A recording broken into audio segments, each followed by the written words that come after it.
That's one of the more interesting sports you will ever see. As a matter of fact, that is lacrosse, but not really lacrosse. It is played with 2 cobs of corn by our natives here in North America. And they have all kinds of rules. They're not supposed to hit each other at all. No tripping is allowed. Now we have some of the freestyle skiers, and they're going to go down this ramp and do a little somersault for us.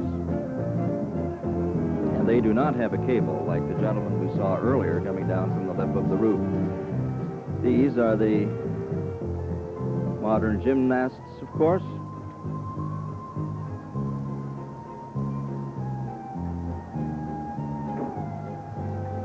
All these athletes, as we said before, honoring fitness, recreation, and amateur sport. 2,200 strong. These are tumblers and more conventional gymnasts, young people from St. Jean. Well, he made it down the ramp okay. Here he goes, up, 1 over. All right. Try that before breakfast.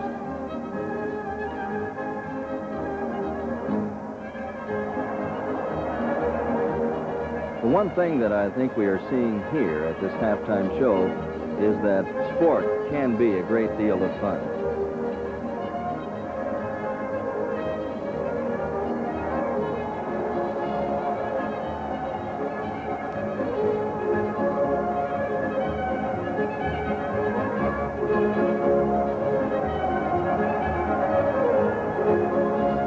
You're watching the halftime show. Grey Cup 77 will continue in just a moment. Ladies and gentlemen, Herb Alpert. This guy's in love with you. KTEL presents Herb Alpert at his best. An exciting 2-record collector's set of 40 giant hits of Herb Alpert and the Tijuana Brass. The unique sound of Herb Alpert and the Tijuana Brass took the entire world by storm. This is the musical magic of Herb Alpert. Enjoy the hits that made the Brass international superstars. Herb Alpert and the Tijuana Brass live on in the hearts of millions of fans. Powerful, dynamic, this is the beat of the Brass. Herb Alpert at his best. 40 giant hits. One of the hot ones from KTEL. Available at all regular KTEL outlets.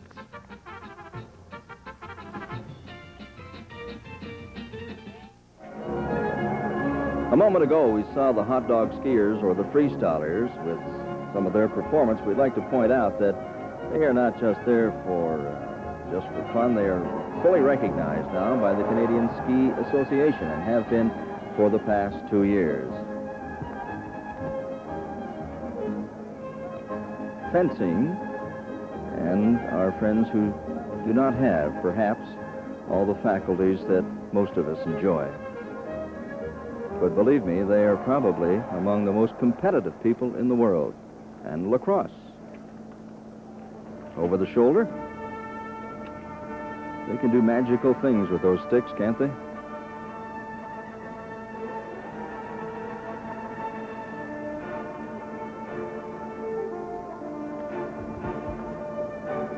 While these festivities continue down here on the field, let us get back to that football game and check some of the highlights of the first 30 minutes. We go to Frank Rigney and Mike Wadsworth. Well, thank you, Tom. Frank, it was an error-filled first half, as we talked about in the course of the first 2 quarters of play, but still some offense finally was generated by Montreal Alouettes. Not much offense by the Edmonton Eskimos. They did complete a few passes, but it seemed almost every time they did, they made a mistake on it. Well, one of the first turnovers that led to some scoring was an interception by the fine cornerback of the Montreal Alouettes, Dickie Harris. Lemmerman going for McGowan, couldn't quite find the handle. He had a lot of problems in that first quarter of play, and Dickie Harris was able to come up with that particular interception. Shortly thereafter, Sonny Wade, who's really had an outstanding afternoon, was able to find Bob Gaddis, Frank. Well, I think he's got an awful lot of time to throw the football, and we're going to try to point out to you on the telestrator, if we can fire it up and get it working today, just why he had so much time. Watch David Boone, number 64 here. They have backs coming out to the outside to help that offensive line block him, and they do a great job on Boone on this play. Watch Sonny Wade as he drops back. Boone is being taken on by Barry Randall, and then a back comes in and hits him. We can back that up for just a minute. We'll back it up just a second farther. Stop it right here. You can see O'Leary giving Randall some help on Boone, and it allows Wade to get around to the outside. I think that, to me, Mike, is a big surprise in the first half. We thought possibly that the Montreal Alouette offensive line could not handle Edmonton, but they've done a great job in the first 30 minutes of this ball game. Bob Gaddis has done quite a good job for the Alouettes as well. The Edmonton Eskimos finally were starting to get something going. A little later in the first quarter, Bruce Lemmerman was able to hit Stu Lang. Lang forced out of bounds and then hit out of bounds by Vern Perry, number 37. An extra 15 yards, but that drive was thwarted as well. It sure was, Mike, because you watch here, Strickland comes up the middle, number 31, and once again, the Edmonton Eskimos mishandle the ball. Limmerman does not get the ball to Strickland, and All-Canadian Glenn Weir picks up the fumble that time. You couldn't have had too many more things go wrong than the Edmonton Eskimos did in the first 2 quarters of play. The Alouettes starting to go a little awry in that second quarter as well. Bob Gaddis caught this outstanding pass from Sonny Wade. Excellent offensive play with good blocking, good pass route, and a beautifully thrown ball. 50 yards. Peter Della Riva had scored, but it was canceled out by penalty. The Edmonton Eskimos finally got a drive going in the last seconds of the second quarter and put 3 points on the board, and that's how it rests right now, 10-3 for the Alouettes. That's right, Mike. I think the big breaks for the Edmonton Eskimos when the Alouettes did have that 2 consecutive penalties. Della Riva's touchdown was called back, and then they were moved further back, and Don Sweet was only managed to get a single point to put the 10th point on the board. So we have a score here of Montreal 10, the Edmonton Eskimos 3, and we're going to back down now to Tom McKee at field level. You know, the games of the Western Arctic Eskimos and Indians were popular more than 100 years ago. There's a little boxing going on as well. These are the more conventional sports that we're watching here. I'm going to tell you about one of those sports from the Northwest Territories, the kneel jump. That's where you squat using only arms and upper body. For propulsion, you jump as far as possible. You know what the record is? 58.5 inches. Most people can't fall that far. And this is where it all started with rugby many years ago.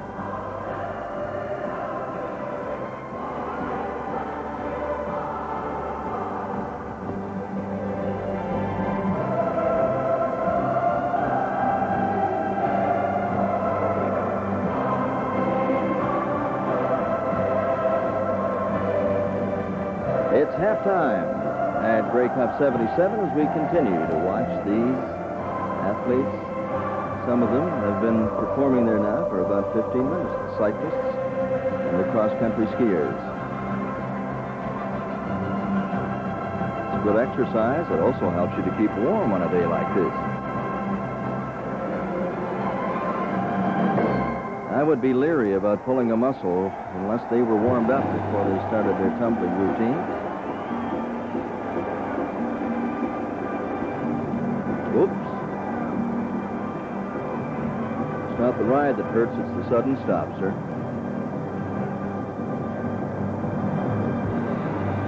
And the people enjoying it immensely, 70,000 strong. It must be difficult to maintain your balance with those little narrow tires on this slippery surface.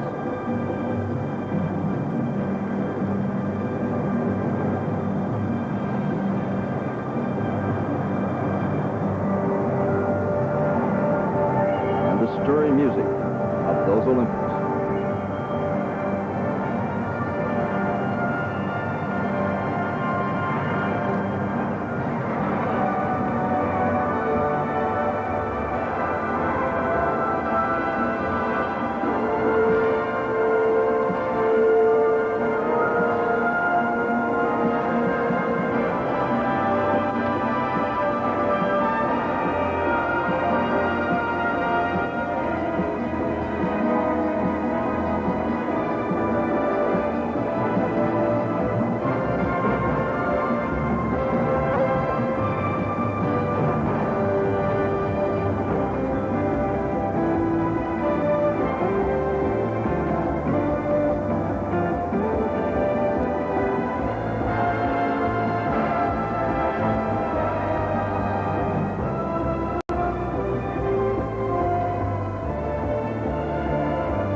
Well, there's the coach of the Montreal Alouettes, Marv Levy, who is out on the field. He's, I'm sure, anxious to get the second half of this football game underway. But in the meantime, very aware of what these athletes on the field now represent. And I think I should point out, if I may, the fact that just less than 24 hours ago, with 8 inches, 10 inches of snow on that field, all those athletes and the organizers did not have the proper time for, indeed, a rehearsal. They had sort of a rehearsal, and that's the best way we can describe it. So what we have seen, they are certainly to be credited for under very trying conditions.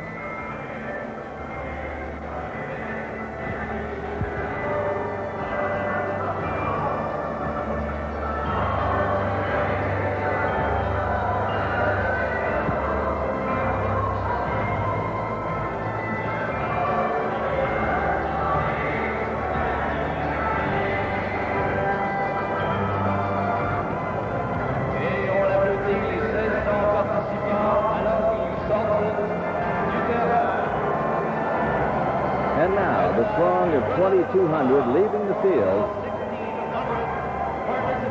And it won't be long now before we get underway with the second half of this year's Grey Cup game. A fine show. You've been watching the halftime show of Grey Cup 77. We'll return in just a moment. The first thing we have for your assignment is this micro-cassette tape recorder. Genius. Did you design this, huh? Well, no, actually. It's a Sony. Next is this radio with 32 worldwide bands. Can tune in just about any place. Extraordinary. Who gets the credit for this one? This is a Sony, too. You'll also need this ultra-compact portable video camera, and we're going to mount this 5-inch color TV in your car, along with this Betamax deck for playback. Remarkable. Are they, Yes, they're Sony also.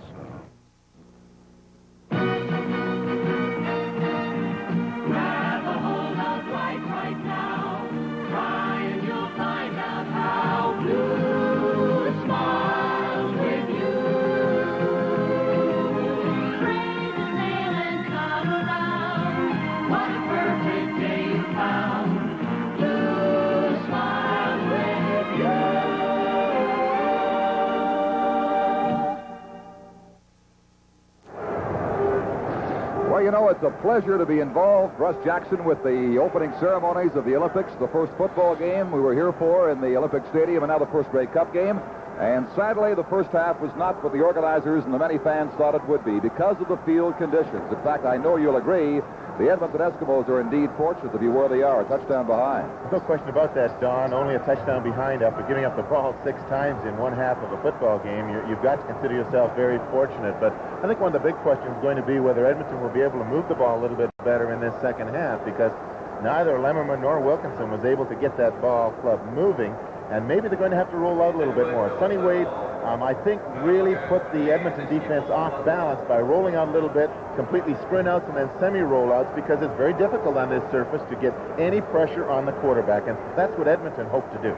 Russ, I thought, tell me if you agree, the officials were playing it a little bit too much by the book, not allowing for the slipping and sliding going on, especially on procedure calls and offside calls, and players tried to get back in time and couldn't because the field was slippery. Well, I think you can say that, Don, but I believe that they have to do this. In a ball game of this importance, I think that if there is a procedure call or an offside, even though the field conditions do not allow them to get back, I think the officials do definitely have to call them. I think one of the most difficult ones is downfield on the pass interference. That becomes a real problem because the players don't have a chance of moving out of the way. Well, as you compare the teams in the first half, it's overwhelmingly Montreal, except by a touchdown on the scoreboard. The Montreal Alouettes were the dominant team, including penalties, and that hurt them. 77 yards and 11 calls. But look at the first downs, 11-5. The passing, the total offense, 225 to 64. It was all Montreal, and yet the Eskimos on Cutler's late second quarter field goal are very much alive here as we get set to go in quarter number 3 from the Big O, the Olympic Stadium, on this cold afternoon in Montreal.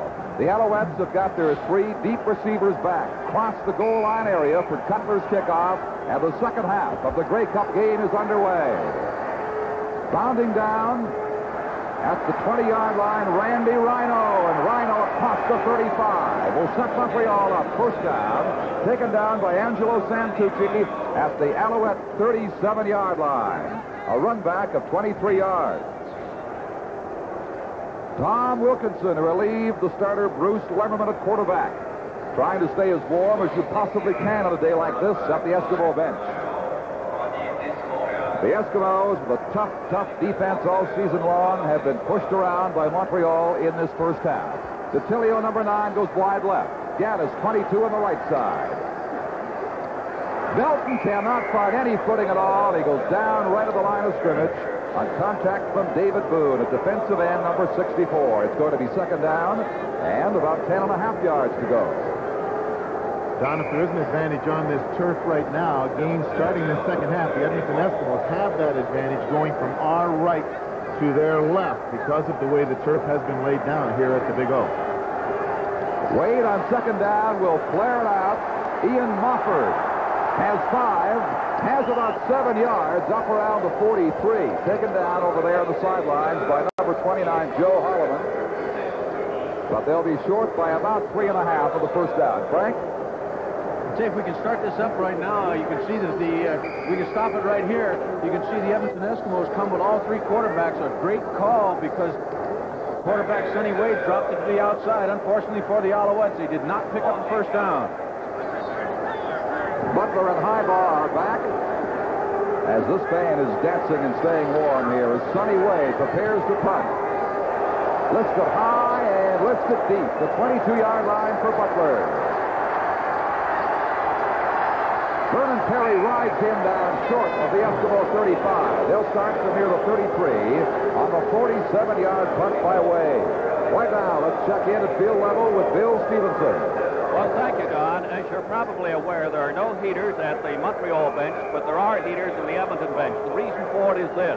In the 75 Grey Cup, Montreal had heaters. The players clustered around them. They found they got warm, and then when they went out into the cold air away from the heaters, that their muscles started giving them trouble. That's why they were fumbling the ball and having cramps. That's why Levy says, no heaters, period. We're going to use you all the way in the temperature as it is. All right, Don. This is Wilkie in at quarterback once again. It is incomplete. And I was standing in 75, Bill, at the Eskimo bench or the Alouette bench, and I'm glad they had the heaters that day.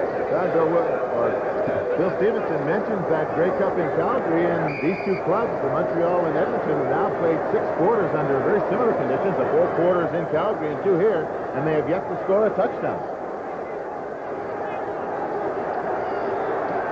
Angelo Santucci is in the backfield for Jim Germany, who has not returned. It is second down and 10. Here's RU. They've got him. Glenn Weir was there with him at the 25-yard line. In the sack goes Tom Wilkinson. And it's going to be third down Eskimos. Well, Wilkinson trying to go back to pass, and from the left of the screen, you'll see Ayu come in from his blind side, and he just ran past Willie Martin, and Martin seemed to lose his footing, and Ayu just stepped over top of him, and Wilkins didn't have a chance to look downfield and throw that ball, and Wilkie doesn't have that speed that he used to have, and coming off the field, Junior Ayu, 77, and Glenn Weir, who's having a fine afternoon. The first sack of Wilkinson by the Alouette defense today. Hank Illicik, the 18-year-old student at St. Joseph's High School in Edmonton. What a find he has been. Rhino's back with Harris. It's coming down to Randy Rhino at the 45-yard line. Rhino bumps into Harris, then has room.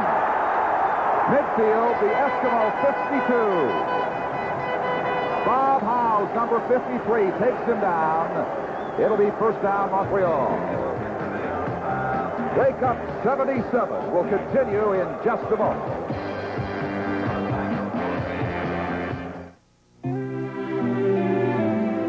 In 1900, 2 young men joined the family business. The young men were John and Hugh Labatt. And the family business was brewing beer.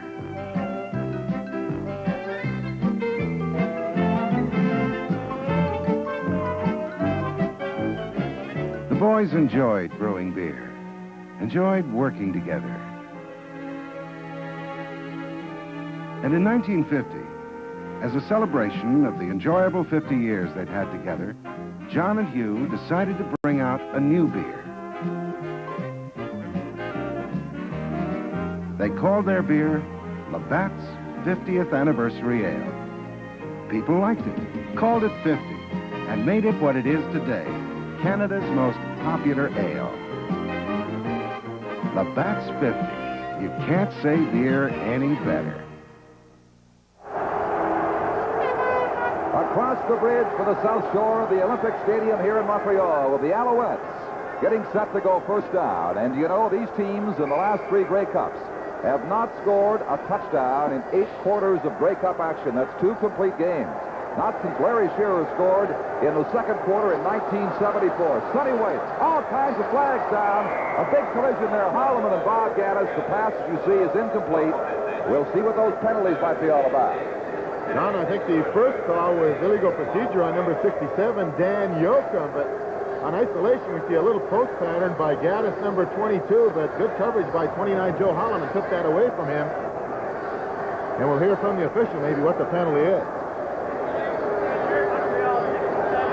It's definitely illegal procedure, and I think it was Dan Yoakum, number 67. That's sweet. Nailed for it.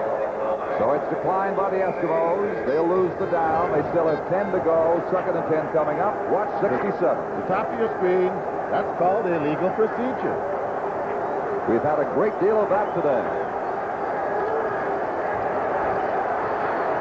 Wade for DeTilio. He's got him at the 35.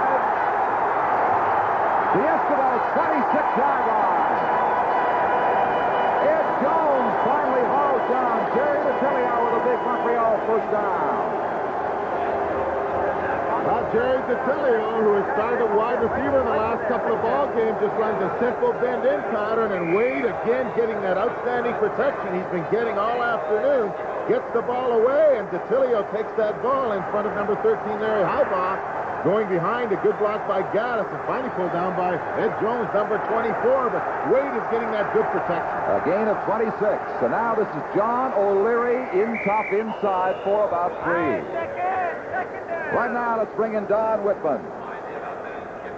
Well, Jim Germany would like to get back into the ball game, but Germany, who's standing just behind me, suffered badly bruised ribs late in the first half. They put a pad over the rib and gave him some painkiller. He says, if the coach needs me, I'll be ready to go in. 2nd down, make it 6 yards, Montreal, near the 22 of the Eskimos. For Peter Dallariva, intercepted in the end zone. Now it's ruled no catch. Ed Jones was there reaching for that ball as it juggled in the air, and it is ruled an incomplete pass. Here it is again. Well, in isolation, Peter Dallariva going downfield, and number 7, Laverado, just came across and touched that ball as it was going to Peter Dallariva, but the pressure was on Sonny Wade that time. For one of the few times this afternoon, the Edmonton Eskimos brought their linebackers. Dallariva, of course, is the most feared receiver as far as the Eskimo defenders are concerned. Larry Heibaugh, the lone man in the end zone, as Don Sweet will try for field goal number 4. He's 3 for 4 right now from the 30-yard line. Jerry DeTilio, number 9, spots the ball for him. Sweet has his 4th field goal. And that ties the Grey Cup record he set in 1974. And the Alouettes move into a 13-3 lead. Don Sweet coming off the sideline there, having just tied the Grey Cup record with his 4th field goal of the afternoon, and he'll be going back on there to kick off as the Edmonton Eskimos have elected to have the Alouettes kick off from their 35-yard line. But pretty soon the Edmonton Eskimos are going to have to get some offense going, Don, or Montreal is going to kick them out of this ballpark if they don't run them out of it. In fact, Russ, in the last 2 Grey Cup games, Don Sweet has handled all the Montreal scoring. They lost 9-8 when he missed a field goal on a snap that Jimmy Jones couldn't handle late in Calgary in that game. And this man here can't figure it out. I know that isn't Frank. He's sitting right next to us. Thanks very much, Donnie. I think it's Tom McKee down at field level. No, it's too big for Tom. Well, he's having fun, whoever it is. Joe Holloman on the right and Larry Heibaugh at the top of your screen you saw are the deep receivers stationed back near the 10-yard line for Sweet's kickoff from the 35. These teams obviously feel they can do better running back kickoffs than starting at their own 35-yard line following field goals today. Low bounding ball. Angelo Santucci will take it. Santucci as the middle opens up for him to the 45-yard line of Montreal. Angelo Santucci, the former Hamilton Tiger cap, puts the Eskimos in great field position. Jim Burrow brought him down, number 16. Watch it again. Well, Santucci has been running all of these kickoffs back because Don Sweet hasn't had good long kickoffs, and he just broke it through the initial wave of Alouette tackers and ran it downfield. And again, Burrows, who was dressed for this particular ball game, caught him from behind as he was breaking into the clear. A 41-yard return by Santucci.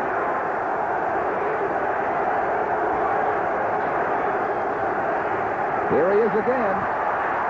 He'll settle for 2 yards at the 43 in the grasp of Tony Proudfoot. Don, I don't think the Edmonton Eskimos are going to be able to run too much against this Montreal defense. It's a good defense plus that traction on the field, and they have yet to be able to get the passing game going. And certainly sometime in this third quarter, they're going to have to move it out, and Santucci has given them an opportunity with that fine run back. Konahowski goes wide left to right. On the left side is McGowan.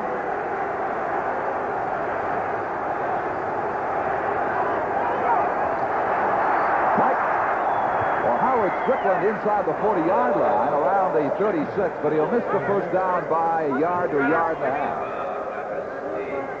There she is, Miss Grey Cup, 1977. Bundled up nice and warm next to our Prime Minister and the CFL Commissioner, Jake Gador. CFL President, Bill Hudson.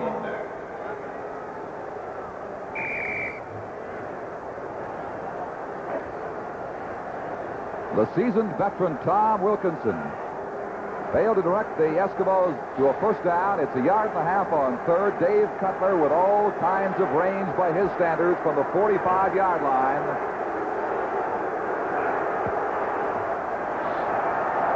And he's got it. The man who kicked 50 regular season field goals brings the Eskimos once again to within a touchdown of Montreal at 13-6. Don, it never ceases to amaze me to watch Cutler kick that ball. He kicked it from almost 45 yards. He had a good 10 yards into that end zone, but the height he gets with it is just amazing. He gets that ball up in the air with the distance. You know, Russ, one of the amazing stats about Dave Cutler this year, everybody's talking about his 50 field goals, but his dad told me up in Edmonton last week, he kicked 18 of them 48 yards or longer. Not much room inside there around the 36-yard line for Belton. It's going to be second down, about 8.5 yards to go, Montreal, as they lead 13-6. 3 points in the first quarter, 7 in the second, 3 so far in the third. The Eskimos, a field goal by Cutler in each of the second and third quarters. We are about midway through the third.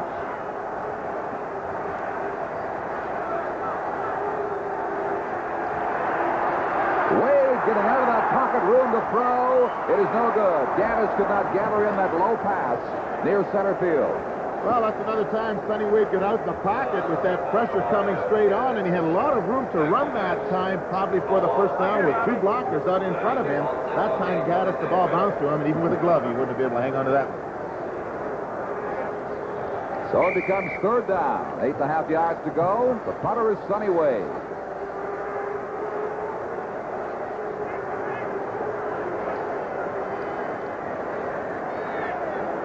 Receivers back near the Eskimo 20-yard line. Down at the 30 for Butler. Chow shut him off, and then he got some support, and he's taken down. Vernon Perry came in to back him up, and the Eskimos will start deep inside the 25. And this is Grey Cup 1977.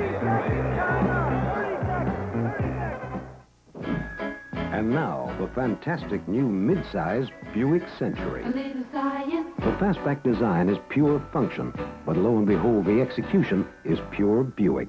Outside, it's trimmer than last year's, easier to park and maneuver in traffic. A family car with more headroom, more legroom. It's what we need. It's what they want. The new mid-size Century. At your Buick dealers now. Dave Cutler, 2 field goals. That one a long one. You've been kicking well, but you haven't had the opportunity yet to really do too much. Well, Don, we've got to score a touchdown pretty quick. We're right back in this ball game now, and we think we can come back, and it's we got the ball club to do it. They're great, but I think we're better. Dave, you kicked that one 15 yards over the crossbar. I think you were quite interested in that to find out just what range you might be able to be good from. Well, we're going into the wind right now. There's a slight wind down here, and we're going into it, so we have to know how much we can gauge on it. Glenn Weir has got Wilkinson down inside the 10-yard line. And that aggressive Montreal defense just keeps coming and coming. Second sack of Wilkie. Here it is. Well, little hand fake by Tom, number 23, Santucci, but 64, Glenn Weir just beat Eric Upton in there and chased Wilkie down before he could get set up to throw the ball downfield, putting Edmonton in bad field position inside their 10-yard line. A 12-yard loss makes it 2nd and 22 at the 9. McGowan left with Warrington. Konahowski on the right side. It is up for grabs. And incomplete as Rhino was tracking down Konahowski, along with Dickie Harris, who's a little slow getting up. Tell you, Don, that would have been almost as good as a punt anyway had Harris picked the ball off. Well, in isolation, we see Konahowski going downfield, and Harris covering him well now, turns around, has excellent position on him there, just inside him, running downfield, staying in front of him, being able to adjust to come back to that ball. I think Rhino inadvertently cost him the interception. Quite possibly. This is 3rd down. Hank Illicit from the Eskimo end zone to punt.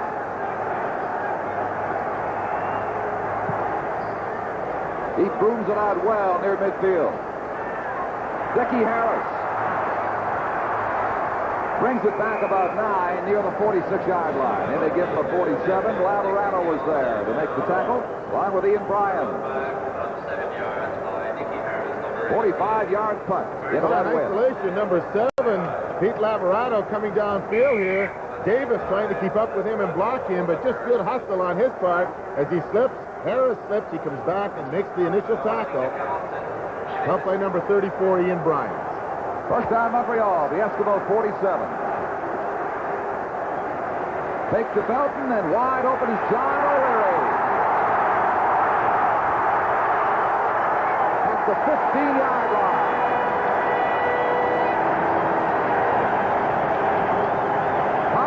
Kepley finally caught up with him, but it's a big Montreal first down, a gain of 32.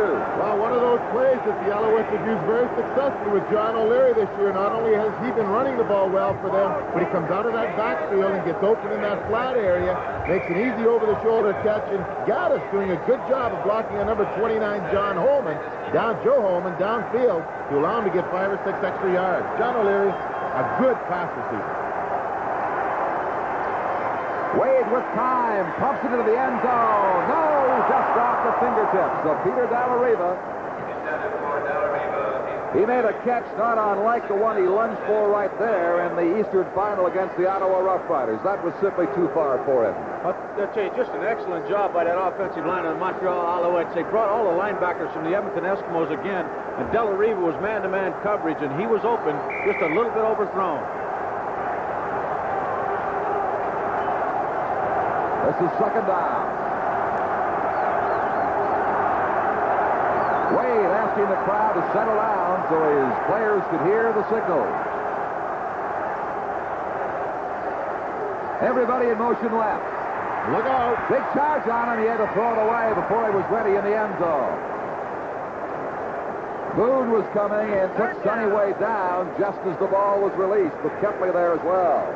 Don, that seems to be the only time they can get decent pressure on Sonny Wade is when they bring those linebackers. Frank, you want to sing along here? I guess something about old dogs and children. I can't sing that to a banjo. Give me a guitar in there. You forgot your hat. Sonny Wade is 13 for 26. 50% of his passes have been good for 237. That's a good afternoon on a day like this, Don. And it's still early. 5 minutes to play in the 3rd quarter. Don Sweet counting heads. This could be a Grey Cup record 5th field goal. He keeps going. He could kick 11 of them. That's his number.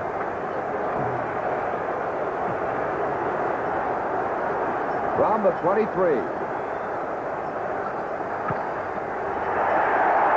it is. A record fifth field goal in the single Grey Cup game for Don Sweet.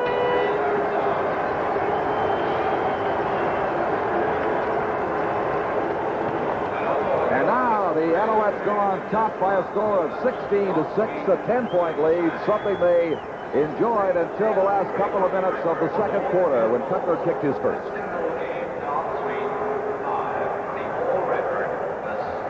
Russ, the Edmonton Eskimos are certainly having all kinds of problems offensively. You're an ex-quarterback. What do you think they should be trying to do right now?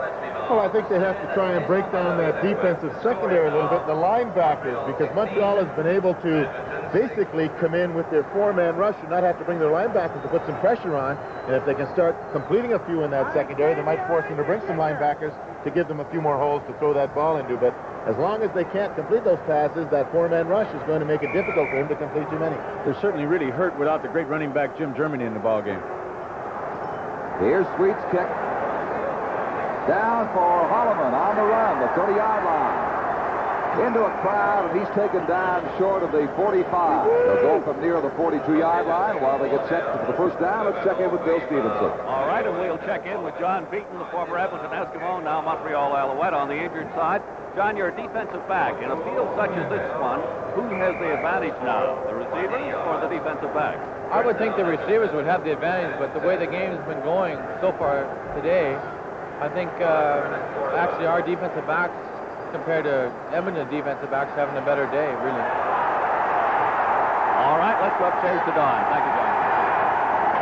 There it is, another turnover. The 50-yard line. The 11th turnover, and we have certainly had our share this afternoon. Angelo Santucci carrying that ball, having come in for the injured Jim Germany, gets hit as he gains about 5 or 6 yards, going through the line here off tackle. The ball comes loose. The number 77 Ayu, 64 Weir. There's a pile of them in there looking for that ball with number 23 Tony Proudfoot coming up with it. Montreal from the Edmonton 50. There's a strike to Gaddis. He'll go out of bounds at the 30-yard line with a 20-yard gain and a Montreal first down. Don, I'm just impressed with the way Sonny Wade is playing right now because he's mixing up the straight drop-back pass and the sprint-out pass, and this causes a lot of pressure. On isolation, Gaddis going downfield, pushing number 29, Joe Holloman, off, but the ball was delivered right on time by Wade. Holloman giving him that couple of yard cushion, but the ball's there, not allowing him to come back. You notice how those pass defenders, when they try to stop in reaction to the stop made by the receiver, are a good second away from recovering their footing once again. That's happening time and time again. Larry Smith will take it down for about 3 near the 27. The play had been whistled dead. When the ball came loose, it'll be a 3-yard gain. Don, as I was saying, that sprint out with the drop back is giving Sonny Wade the protection that you need on a day like this, because we were down there, as you know, before the game, and we were trying to run on that field and drop back, and it was very difficult, and you have to get that extra little time to get set up, and Wade is getting that opportunity where the Edmonton quarterbacks have not had that. You and Frank look like speed skaters trying to walk around down there. I wasn't dropping back to throw, though, Don. Second down. 7.5 to go. Peter Della Riva at the 6-yard line. Ed Jones made a good tackle and saved the touchdown after Della Riva beat him on the pass. Well, Ed Jones didn't get any help from anybody downfield because number 7, Pete Lamorato, the free safety, was coming on a blitz, and this created the problem. And we'll be back with Grey Cup 77 in just a moment. Electrohome for 1978 brings to television a new dimension in color. Electrocolor. Whites on television are often muddied with tints of red or blue or green. We call this color pollution. Electrocolor is designed to eliminate color pollution, to give you incredibly pure white and the most beautiful natural color you will ever experience. Color with the Electrohome 3-year warranty. Electrocolor, a new dimension in color from Electrohome. You never know exactly when you'll be glad you bought your winter Michelins. Maybe it'll be on a tough, icy curve. Or it might be on a snow-covered hill. But sometime this winter, Daddy! you'll be glad you didn't compromise on your tires. And just as glad that we don't.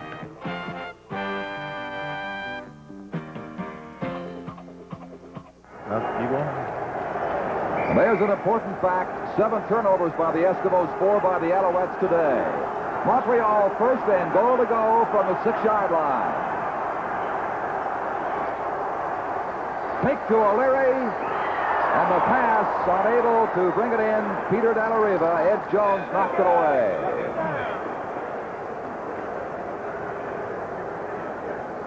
Don Sweet with all 16 points today. If you're wondering what the Grey Cup record is, it's 22 set by Jim Van Pelt of Winnipeg. And so Sweet's within range. I'm glad you mentioned that, Don. That's an ex-Winnipeg Blue Bomber, of course. And you saw Montreal try that play earlier in the first half with Smith trying to throw back to Wade. That's how Van Pelt scored. There's the touchdown for Dallariva.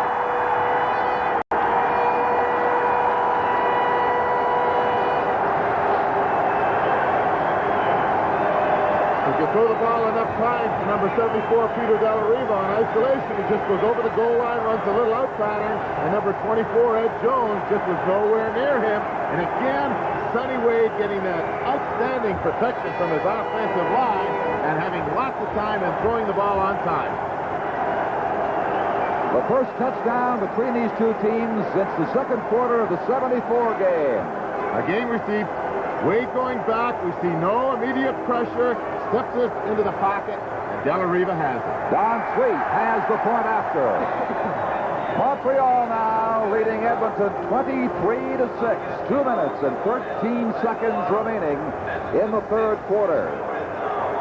On isolation again, Wade going back, and we noticed that the protection, he has all kinds of time. We keep repeating that because I think Don has been the difference, and I think the idea of Wade sprinting out has taken some of that pressure off when he drops straight back. And Peter Dallariva, outstanding Canadian player, making that touchdown catch.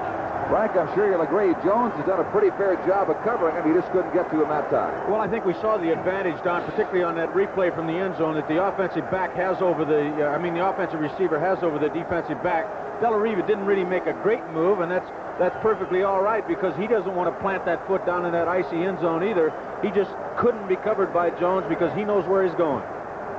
The Eskimos are into a deep hole now, trailing by 17 at 23-6. And even the cheerleaders are sitting down for a moment, reflecting on the situation. You can tell who she's cheering for, or wants to cheer for. They'll give her a chance. She'll be glad to get up and do the cheer. Here is Don Sweet kicking off. Holloman at the 5-yard line.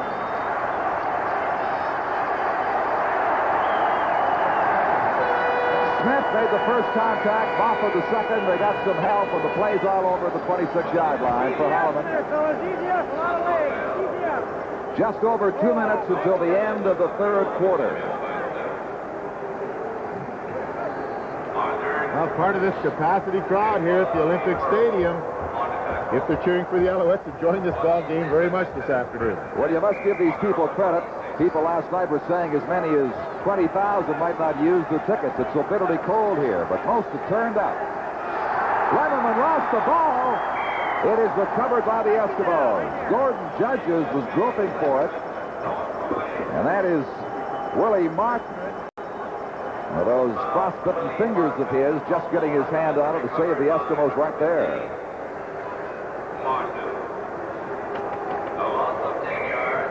Don, you mentioned Willie Martin's frostbitten fingers, and I looked at him at practice this week. They were really, really bad. Of course, they were frostbitten in that game against the BC Lions, and boy, he might be in real trouble after this ball game.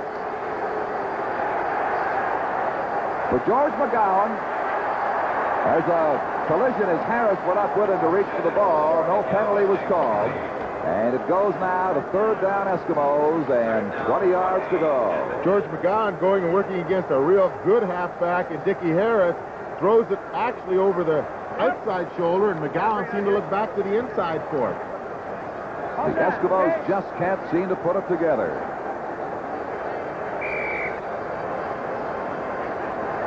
Minute and 15 seconds left in the third quarter. 23-6 Montreal. Hank Illicek getting set to punt. His 7th of the day.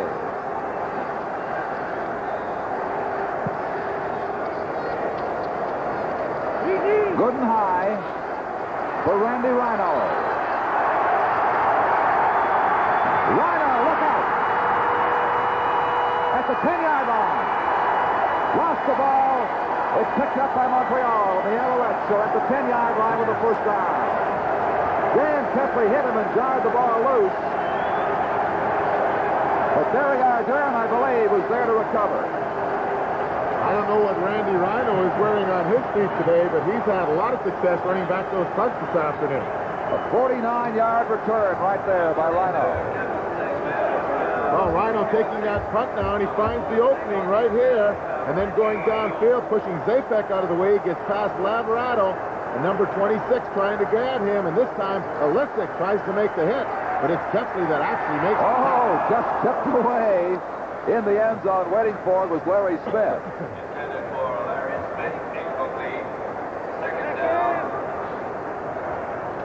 It'll be second down from just inside the 10. In fact, they cannot get a first down without scoring a touchdown from this point of scrimmage. The minute flag is up. Clock shows 35 seconds of third quarter playing time remaining. It's 23-6 right now for Montreal. This is second down.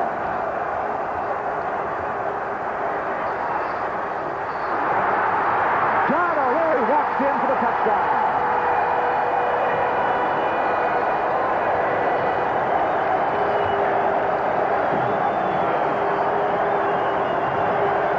And it's 29-6. Well, Sonny Way is going to screen out to the right, and Kepley, number 42, really got hit by Wayne Conrad out here. Right there, just out of your screen, right there. Kepley goes down with Conrad really drilling him, and O'Leary just walks into the end zone for this second touchdown, giving the Alouettes a commanding 29-6 lead at this time. Marv Levy has got to be a happy head coach. Don Sweet will attempt his 18th point of this game.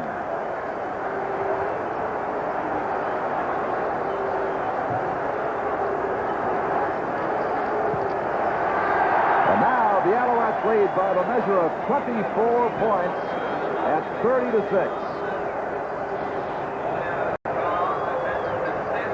Don Sweet has a Grey Cup record for points scored, by the way. He scored 40 in his 3 Grey Cup appearances. And with 18 seconds left in the third quarter, there is the score. Very happy Alouette bench as the offense comes off, and happy cheerleaders out there, and I'm sure a lot of people, not too many people, expected a game like this with the Alouettes dominating so much throughout the entire ballgame.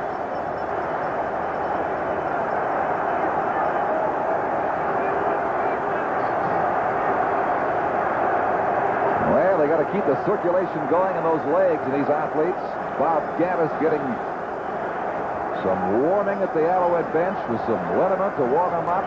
18 seconds left. The Eskimos and their supporters are a dismayed lot right now, to say the least. Stay behind him. That is Holloman for the 7-yard line. The reverse to Larry Highball. Look out. Highball, unable to get any footing at all, is rolled back by Dickie Harris from the 35-yard line. That is where the Eskimos will have their first down. Brought it back 25 yards, but he never did get solid footing, even though a huge opening appeared before him. Well, Sweet kicking that ball away from Highball afternoon. This time it gained to number 29, Holloman, and they try this reverse, but he's almost running on eggs here. He just can't cut in there once you get the opportunity, and Dickie Harris, who plays well defensively, just stood him straight up and pushed him back. Lemmerman is back in at quarterback. A draw play to Angelo Santucci, and the Alouette defense is everywhere. Wally Buono, the right side linebacker, number 39, made the hit on Santucci, and the gain is going to be about a yard, if that. So that is the end of quarter number 3. This is Grey Cup 77 from Montreal.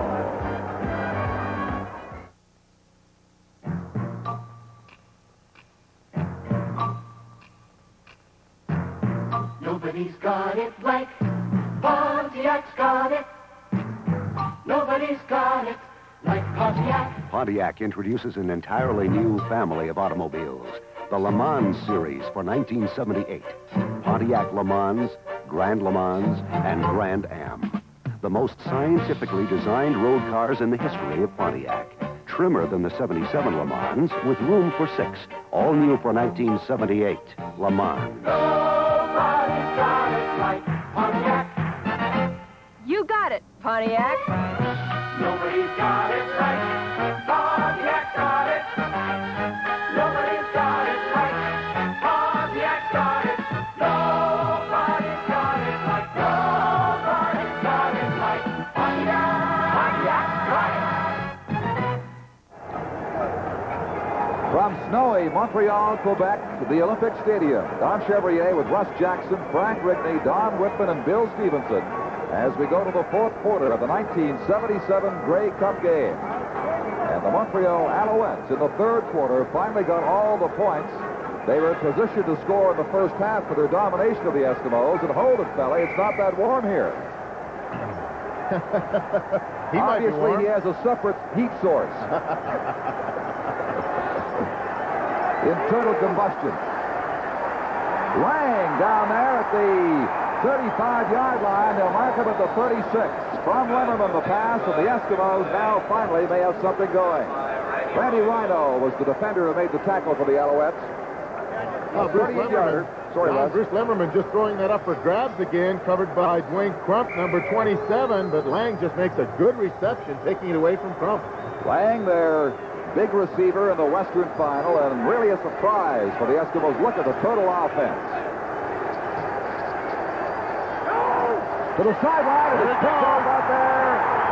Vernon Perry, a block away from a touchdown. Look out.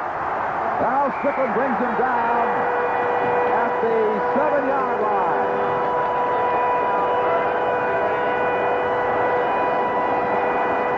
The pass, I think, was intended for Tarnahowski, but that's dangerous territory out there, and Perry picked it off.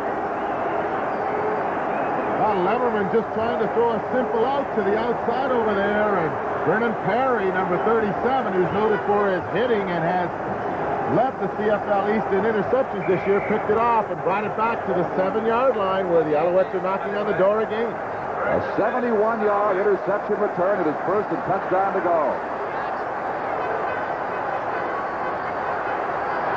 There's no pressure. Chasing Wade.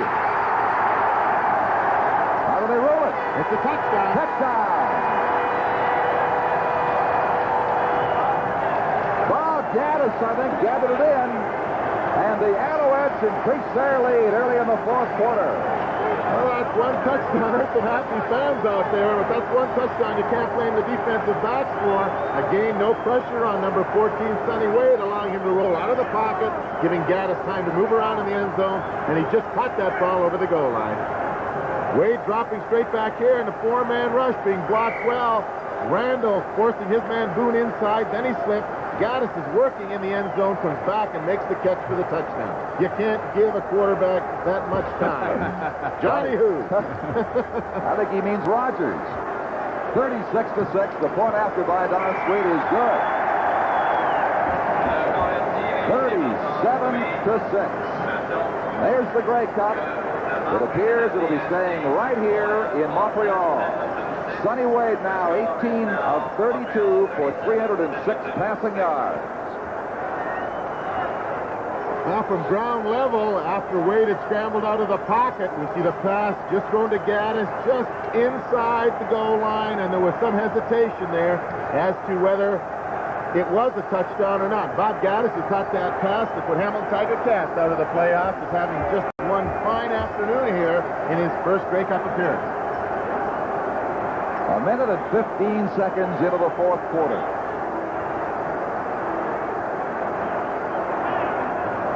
And I'm sure that no one could have forecast with any degree of believability the events that have taken place here this afternoon. 37-6 Montreal over Edmonton. The Eskimos coming off a 38-0 win and a 38-1 win in their last two Western games.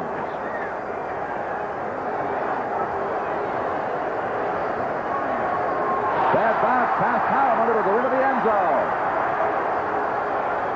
He and Highbaugh will give up a single point right there. Now, DeTilio's claiming it should be 2 points. The official holding up one finger. DeTilio claiming the ball was touched and sent back by an Eskimo into the end zone, but no, it's a single point, and it's going to be 38-6. Well, this time Holloman not quite getting up to field that ball. It bounced in front of him and then went into the end zone. And a good play by Highbaugh here, coming in and just falling on that ball rather than trying to run it up maybe to the 1 or 2 yard line. I don't think DeTilio should be too unhappy they only gave him the 1 point on it. I don't think it's a key point or the turning point in this ballgame. Not right now, Frank. Draw play, Angelo Santucci is met by Chuck Zapak around the 38-yard line. There's a penalty marker down, though. The gain would be 3-4. Let's bring in Don Whitman. You know, it may be cold down on the sidelines, but it isn't too unpleasant when you have such charming companions. And I've decided that I'd like to hear what these Edmonton cheerleaders have to say, despite the fact that you're behind 38-6. Little cheer, girls.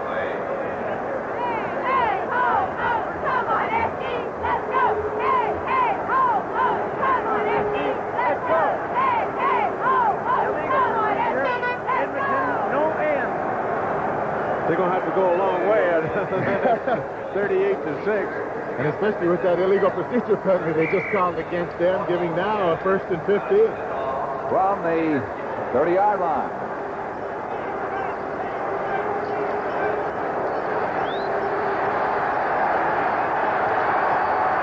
Lemmerman just threw the ball away.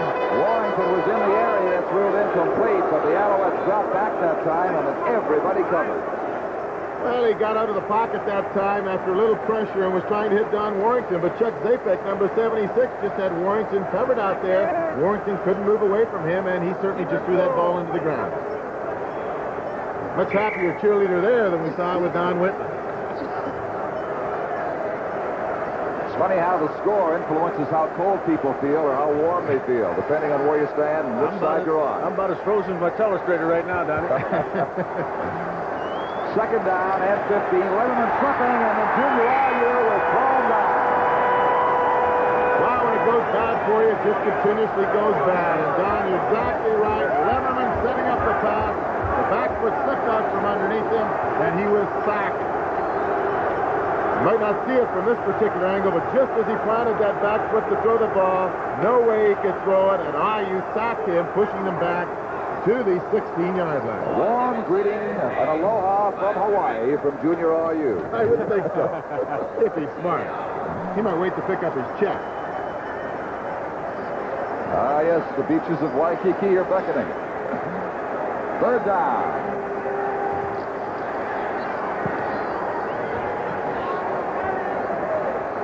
Dickie Harris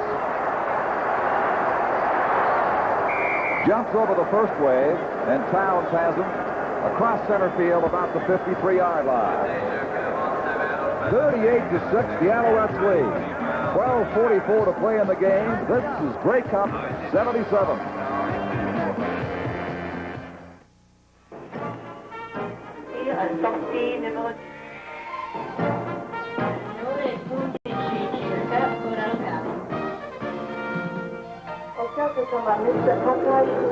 Thank you.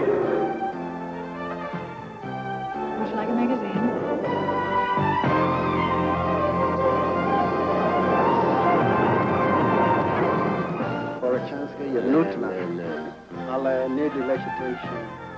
Can you imagine how big and cold this world would be if we didn't have airplanes to jet people together, almost at a moment's notice, to talk, to argue, to disagree, to agree, together, face to face. But I believe that our differences can be resolved. This is what Boeing is all about, getting people together.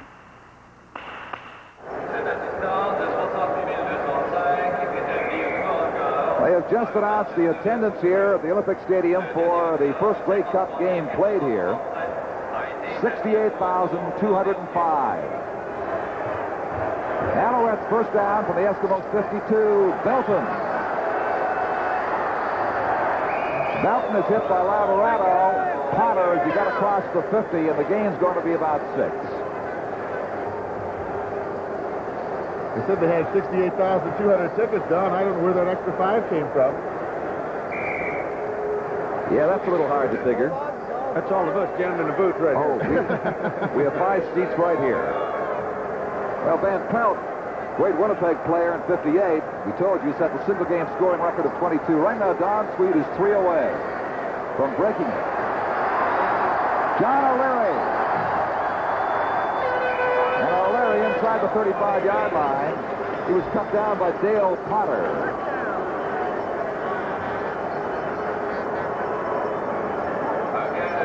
Well, you have to look at Sonny Way here, number 14 again. In his last 2 Grey Cups, he's been picked as the outstanding player, and he's having another good afternoon here with his play selection and his execution. Keeping that Edmonton team off balance most of the afternoon.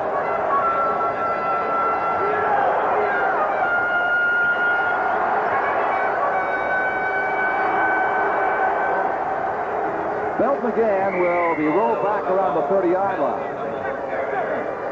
Boone hit him. The gain's going to be 3-4. 11 minutes and 5 seconds. The clock moving. That's the time remaining in the fourth quarter.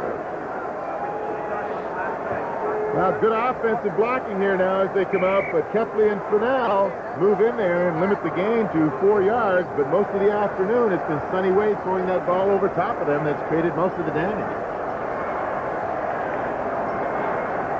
Out comes Dan Yoakum.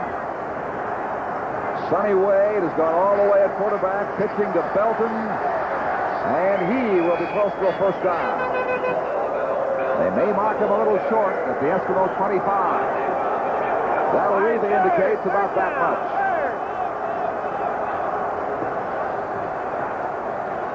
It'll be, I would suspect, Alouette choices for the outstanding players of this game, but those choices may be very, very difficult to make.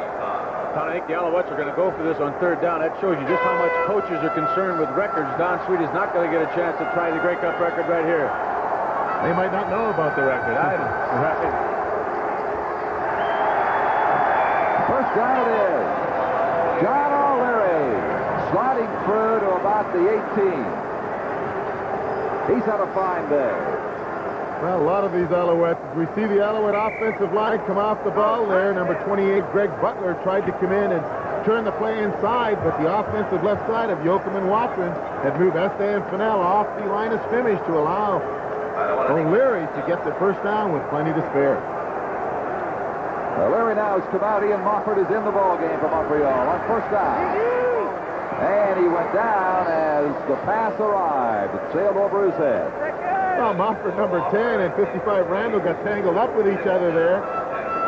Randall went down as though he was blocking Boone, allowing him to penetrate on Wade, and then as he threw the ball out over top, he fell over Randall. And we see Don Sweet on the sideline, and he's thinking about maybe next time I would be in there again. And he's been hot. He may not be aware of a record opportunity. Well, if he's looking at the scoreboard at all, he has Don Sweet flashing up there every 3 minutes. He wouldn't be looking up there.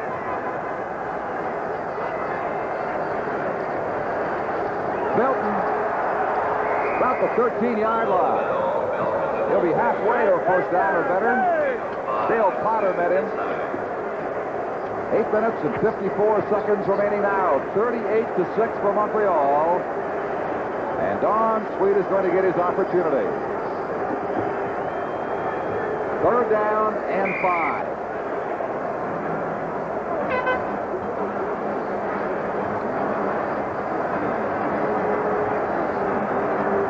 He is going for his 6th field goal of the day. He's already broken the single-game record. This for the all-time one-game scoring record in a Grey Cup game. And that also is his.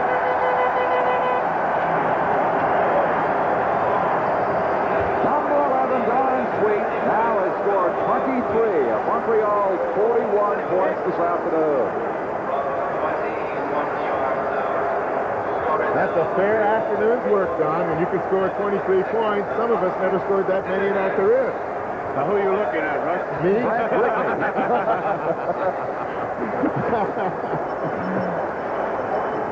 But that's some afternoon when you can kick so consistently, especially on the surface like this, where there always is that concern of sliding and losing your footing when you're kicking those field goals and also the punts. And, of course, he's only missed one all day, and he didn't miss that one by very much. And kicked it deep into the end zone, which gave them a 1-point play on the missed field goal. 8 minutes and 34 seconds remaining, and the result of this Grey Cup game has been decided many, many minutes ago. Montreal, with their dominance physically on the field over the Eskimos in the first half, and their frustration in not scoring more than 10 points, exploding in the third quarter to seemingly put this Grey Cup away. And the big thing, Don, in that first half, they got all those turnovers and couldn't turn those into touchdowns. They have not got the turnovers in the second half, but have done it by themselves. From the 35, Sweet's kickoff is not deep. Angelo Santucci coming up with it. Good run back by Santucci across center field. He's taken down by Dickie Harris inside the 50-yard line. I think that's been the best offensive weapon that the Edmonton Eskimos have been able to muster, and that's Santucci's running back those kickoffs. And there we see framed in the dome of the Olympiad here, the Big O, the Grey Cup, which they're playing for, and certainly is going to stay here in the East again this year. John O'Leary cheering that Montreal defense on right now as Lemmerman flares it out to Strickland. And he's out of room at the 45-yard line. The game's going to be about 6. Let's check in once again with Bill Stevenson. Thank you, Don. This is Max Huber, the big offensive lineman who should be in a hospital today. He was scheduled to be operated on yesterday, but the doctor got busy, and so he's watching the game. And Max, that offensive line has played magnificently. We're doing a heck of a job against what's supposed to be a really good defensive line. But the offense is just doing a job today on them. And look at the teammates of yours behind us. They're just 9 miles high now. That's right. We're all high. We're all happy as can be. Thank you very much, Max Huber. And back now to Don Chevrier. All right, Bill. Again, the Montreal defense denying the first down, it would appear. Angelo Santucci got to about the 43. Had to be at the 41 and a half. Zapek made contact with him. You know, Davis was there. Sorry, Frank. Before this ball game started, I thought maybe there wouldn't be 23 points scored by both teams, let alone one guy. After looking at those field conditions, what an afternoon Don Sweet has had. Well, you were right in the first half on that theory as well. Strickland is stacked up. I do not believe the Eskimos have made the first down. Their defense has that on the field. Strickland met by Tony Proudfoot. And we see our friends from Newfoundland are well represented here this afternoon. Free advertisement there. But this is just indicative of how well the Montreal team has played this afternoon, stopping on that third down situation. And we'll return to Montreal with Grey Cup 77 after this.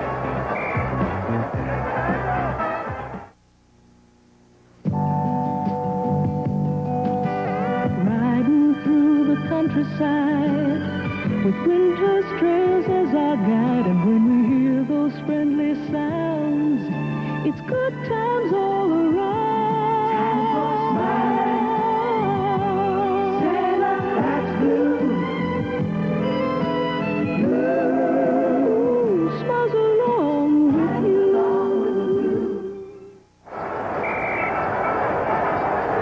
We are midway in the final quarter. 7 minutes and 33 seconds remaining. 41-6 for Montreal. They have scored 31 points in the second half. Slade lost the football. But on a day like this, it'll often bounce right back to you, and it did. That's the kind of afternoon the Alouettes are having.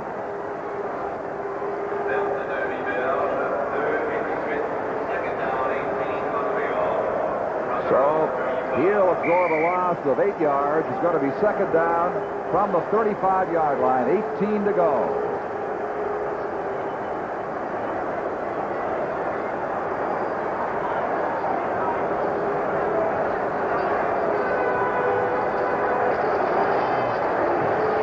Way Wade now in trouble. Gets a second chance. Ian Mofford's there. Young Mofford up to the 48-yard line, but he too will be short of the first down, contained by Tom Towns and Ed Jones. Well, that's been the story all afternoon. The Edmonton Eskimos just have not been able to get to Sonny Wade as well as they did last week in the final against BC in the West, and Wade has been able to elude them when they do get close to him, as he did on that last play, getting Montreal a gain of about 12 yards after losing 8 on the previous play.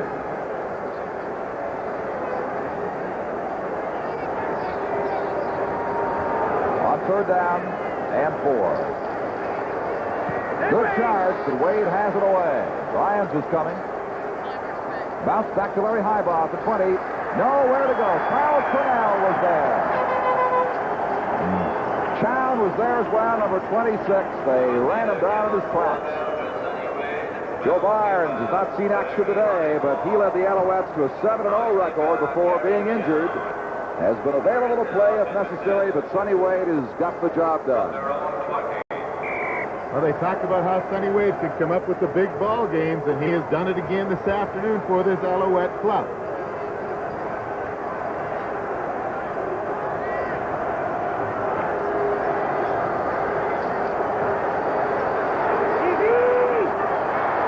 Oh, Warrington in contact with the 30-yard line, couldn't bring it down.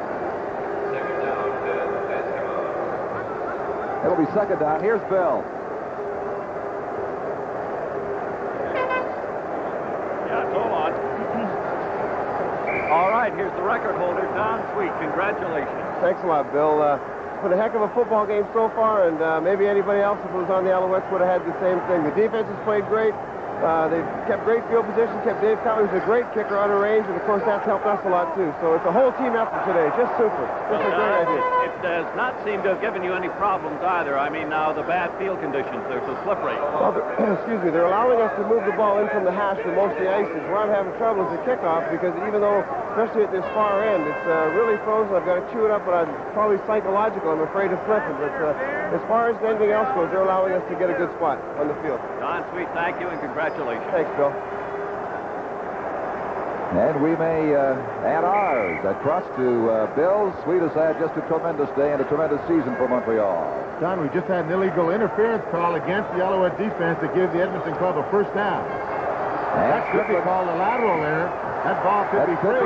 No, they're ruling it not.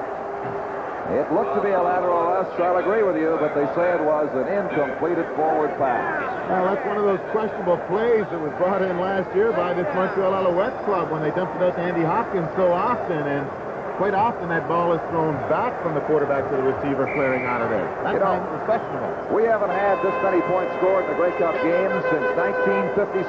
It involved these same two teams. The score was 50-27, but that day it was the Eskimos on the winning end of it.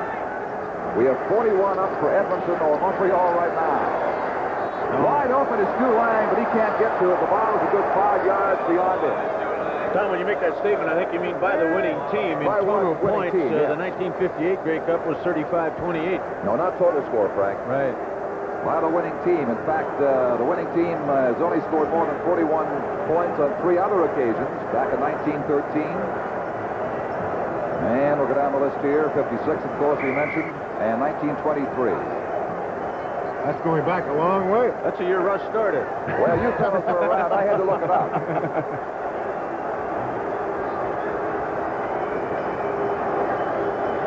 Third down. Hank Olisic. One of his best of the day. A good-looking kick. Coming down to Dickie Harris around the 32-yard line, slipping and sliding. Now getting tracked to the flag is thrown. And Harris taken down near center field. York Henschel, number 69, met him. That was a flag down. Went down just after he caught the ball. The punt, you're right, was one of the better ones by Olisic. It traveled 53 yards. And it's a clipping call, perhaps against Barry Ardern. Here's Bill Dell. Montreal, under 15. It is Ardern. We have 4.5 minutes left. It's 41-6 Montreal. Now, Barry Ardern coming on these specialty teams for the Alouettes now, running downfield with the person Santucci, who's been doing a good job on the special teams, and he pushed them from behind, and that is flipping, moving the Alouettes back inside their 20-yard line. Well, their first down. Belton has maybe only a yard. He was caught around the 21-yard line by Potter. Here's Bill Stevenson once again. All right, and with me is Glenn Weir. Glenn, this has been some game. Oh, it has. We jumped on them early, and we should have had more points the first half. But the defense has played standout ball. Well, that's what we intended on doing. We intended on taking it to them, and we have so far. Anyways, there's 3 minutes left. And it's going to be a long 3 minutes. We want to get in there. Glenn, this is the most lopsided victory in the Grey Cup since Montreal beat Edmonton in 56, 50-27. Well, we got 9 more points to go. Oh, you think you to get them 50? Sure. All right. Glad Weir, congratulations. We'll see you after the game. That was Horace Belton gathering in that pass around the 31-yard line. Behind the line. Bill Stevenson. That's the gentleman you just heard, with the one out there, number 62, playing for Edmonton. Made the tackle, and it's going to be short by a yard, 3rd and 1. And Marv Levy, it appears, will send in his punting team.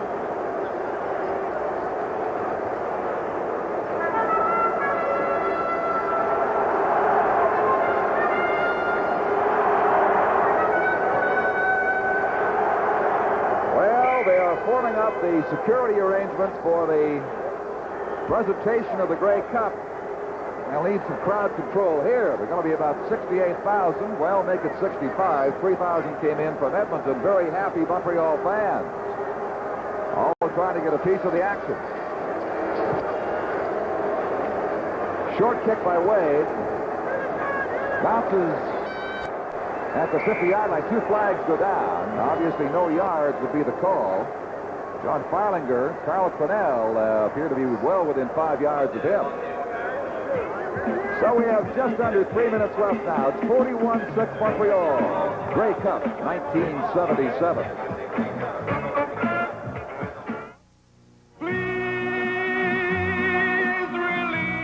K-Tel presents the best of Engelbert Humperdinck, 20 of his greatest original hits. The sad and soulful. These are the special songs that are uniquely Engelbert. The best of Engelbert Humperdinck, $6.99 from K-Tel. Tape or cassette, $7.99. Available at regular outlets. On June 8th, 1973, in Pottstown, Pennsylvania, a TV set was put in a bank window as a promotion. The set was left running for over 2 years, 24 hours a day, with not so much as an adjustment, which translates to over 16 years of daily primetime viewing. What kind of a set was it? That's right. It's a Sony. The Montreal Alouettes are 2 minutes and 52 seconds away from claiming the Grey Cup officially. They lead by 35 points. The last time a team won the Grey Cup by that margin was in 1945 when Toronto defeated Winnipeg 35-0. And no, I was not playing in 1945. Were you injured? Yes. 30-day list. Lemmerman. Down that sideline, it is incomplete. George McGowan with Vernon Perry covering him. It is going to be 2nd down at 10. Clock goes down to 2:39 as we get more waves from more happy Alouette supporters here at the Olympic Stadium. It wasn't terribly noisy here in Montreal last night due to the high winds and the snowstorm, but it's liable to be worse than the eve of a normal Grey Cup this evening in this town.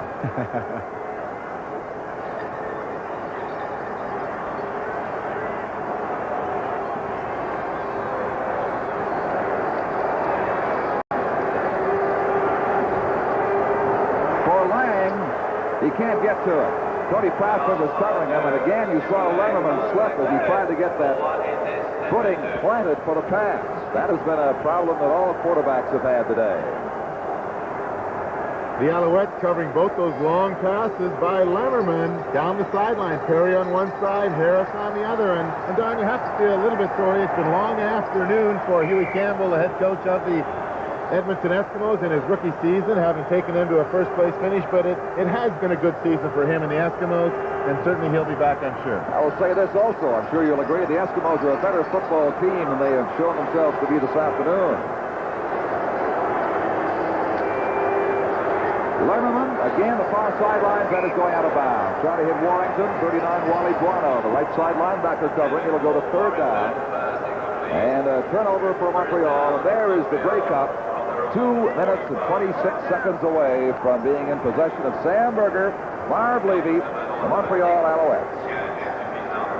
Mug's been around for a long time, and it's what every football player wants to have his name inscribed on. They want to be on a Grey Cup winner. And a lot of these Montreal Alouettes have been there before, but some of these rookies, it's their first time.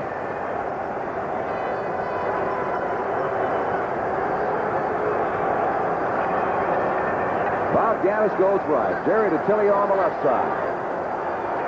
Eskimos out of downs. The Alouettes the first down. Horace Belton.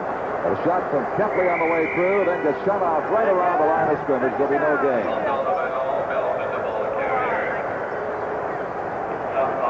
Frank has not gone downstairs. Frank is still with us. I'll tell you, Don, I was trying to count the Edmonton Eskimos out there on the field on the last play, and I think they were one man short. And it was interesting. They had a pass interference call against the BC Lions in that Western final, and the guys told me in the locker room during practice this week that they actually had 14 men on the field when they were called. They got a break there, but they haven't had too many this afternoon. It is the same kind of day, Frank, that the BC Lions endured a week ago. The ball game just got away from them as it has the Eskimos today. Pass out to Belton. Dan Kepley had a piece of him, and then he's driven out of bounds around the 52-yard line. Ed Jones got a good shot in on him. And they're still short, though, the first down. Dan Kepley, number 42, who was named the most outstanding defensive player, just does a good hustling job here to chase Belton down and make the initial stop here. And that's why he was the outstanding player in the entire season. And it's just been announced that Sonny Wade, for the third successive Grey Cup that the Montreal Alouettes have played in, has been named the outstanding player, and Glenn Weir is the outstanding defensive player. Certainly two fine choices this afternoon when Montreal has dominated completely. Wade Russ has 345 passing yards. He's been good on 22 of 37. And now, of course, in his role as punter on third down. He's done the job. Highball flag is down. In fact, 2 of them. And so is Larry Highball. Across the 25-yard line. I'm wondering how many players are on the field possibly right now for either team, because both downfield officials threw flags. 13 players on the field. I'm not sure which team has 13 players.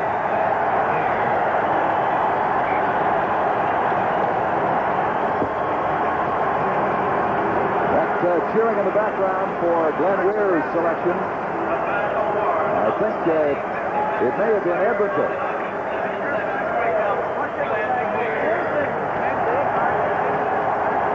Frank said they had 11 on a couple of plays ago. They more than made up for it this time. They put in one extra. I think there's a couple of them trying to sneak in the dressing room right now.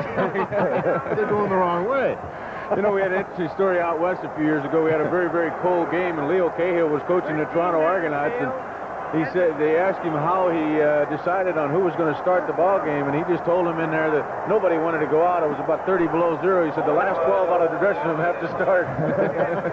Fair enough. Well, this will give the Alouettes the first down as the Eskimos were caught with the 13th man on the field. And when things are going bad, as we said before in this telecast, they just continue to go that way for you, and it's been that type of afternoon for the Eskimos from Edmonton. That penalty will take the ball to the 49 of the Eskimos. There's the time remaining, 1 minute and 44 seconds.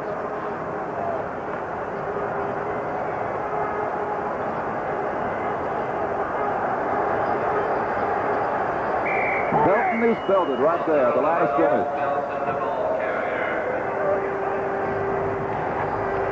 65 Purnell. Making contact with him. It is no gain. It's going to be second down and 10. The Alouettes will likely go with running plays. Here's Joe Barnes getting a final season appearance coming in. Now the cheer going up for Don Sweet's selection as the outstanding Canadian player of the Grey Cup game. He'll win the Dick Schuderman Award.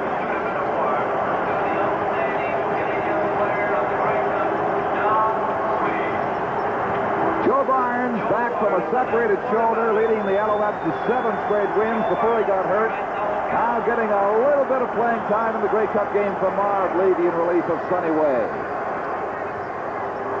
Ian Mofford battling his way across the 45-yard line, well short of the first down. He'll be 5 or 6 yards away as he's rolled back. Jones covering number 24. I see Joe Barnes' statistics before he was hurt this year, having led the Alouettes to the first place finish with those initial 7 wins. And he gets in for a play in the Grey Cup in his rookie season, and he'll be back to play a lot of football for this Alouette club.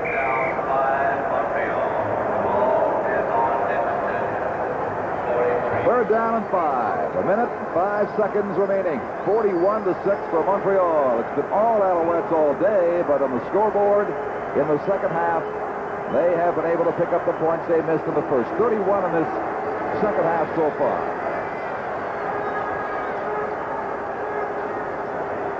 Carl Cornell is well within the 5 yards. The ball was picked up finally by Laurie Highbaugh, so the Alouettes are going to be called for no yards.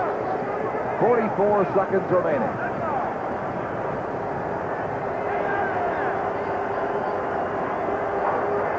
There is the minute flag, which you'll see for the last time in 1977.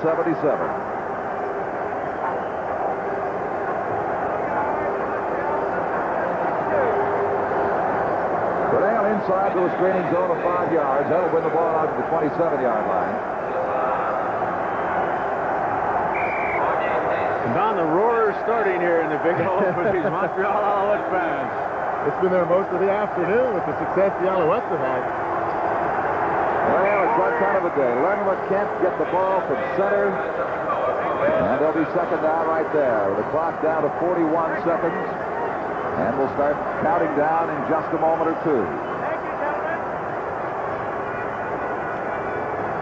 It has been indeed, because of the elements, a very strange Grey Cup game.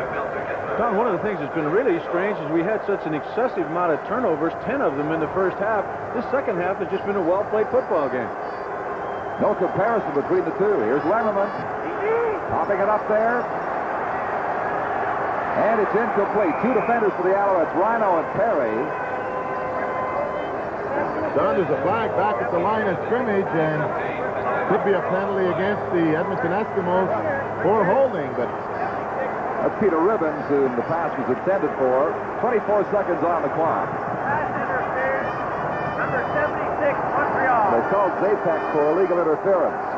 He must be holding somebody up the line of scrimmage as a linebacker. Well, this is no time to hold anything up, including the time remaining. It's time to grab the cup and run. Except the post-game party. That's what they're holding up right now. 24 seconds. Santucci. He's down around the 35-yard line. 3 away from the first down by Gordon Judges.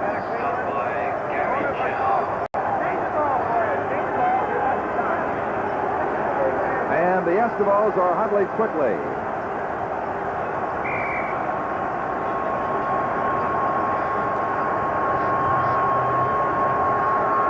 Ribbons can't get it again. 2 defenders. Harris and Proudfoot on him. 12 seconds left. Well, we got some fans coming out of the end zone, and the security people are trying to get them out of there to get this game finished so that Montreal can be presented with the Grey Cup. It's 12 seconds of playing time away. And that presentation will be made, I think, by Commissioner Jake Goddard at the end of the game. Stay with us for the presentation of the Grey Cup, the awards, the interviews, the reaction here in Montreal. A flag is dropped. McGowan has the ball. Crump finally has him with a little help. A good shot there from Perry, I think it was, coming through. 4 seconds remaining, but a penalty flag had been thrown.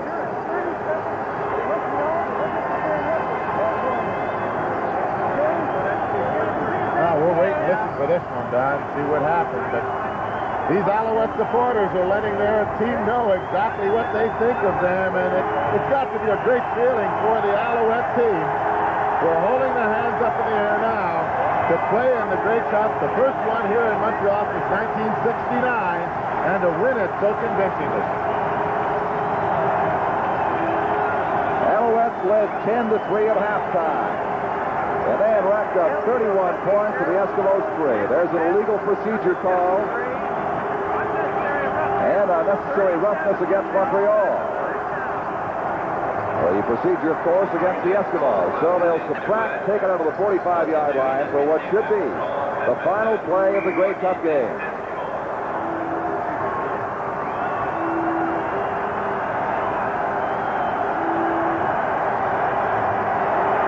One final shot by Lemmerman. And it is complete. Stu Lang, and time is up. That's it. The game is over, and the Montreal Alouettes at home in the Olympic Stadium have won the 1977 Grey Cup 41-6 over the Western champions, the Edmonton Eskimos.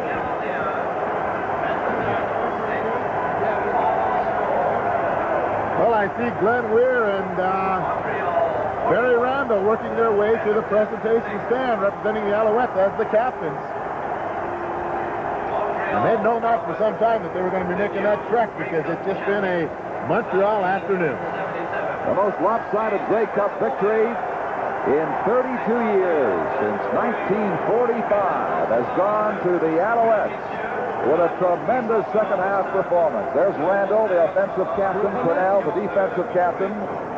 Sam Berger, a very happy man with Randall on his right, the owner, Jake Gador, the CFL commissioner.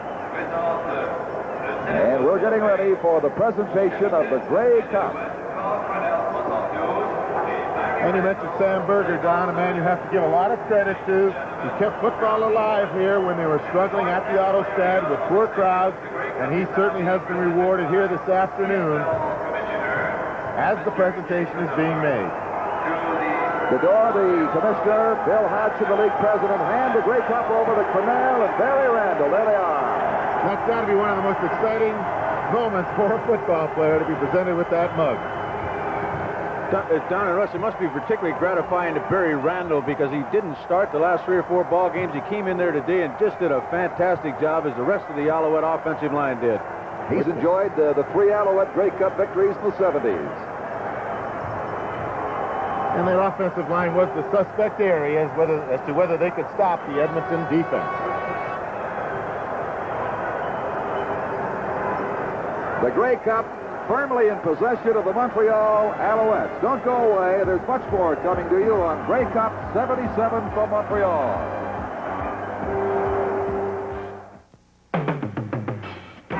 Well, you're gonna get yourself new wheels and you're wondering what they'll be. Just come on trucking with GMC. Get a rally wagon or a pickup truck or get a Jimmy Fun machine and let's go trucking. Everybody's trucking. Nothing goes trucking like a GMC. GMC, the truck people from General Motors. There is the rotary shaver and the foil system of Braun Synchron Plus. The thinner the foil, the closer the shave. The rotary head is this thick. Braun's micro-thin foil is a full 30% thinner. 30% thinner to shave you so much closer, to give you the smoothest Braun shave ever. Synchron Plus, backed by the Braun 3-year warranty. Braun Synchron Plus. Our design is to shave you closer and smoother than the rotary.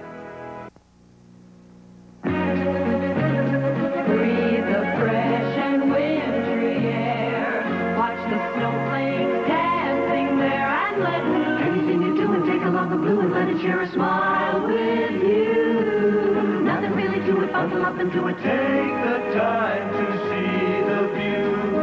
Every color, every hue and blue smiles along with you. Piling up the hay or hitching up the sleigh on any night of day. You can make it a time to be happy. Make it a time for a blue.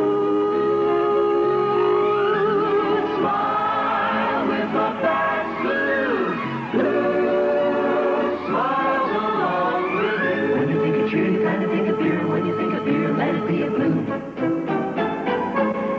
blue.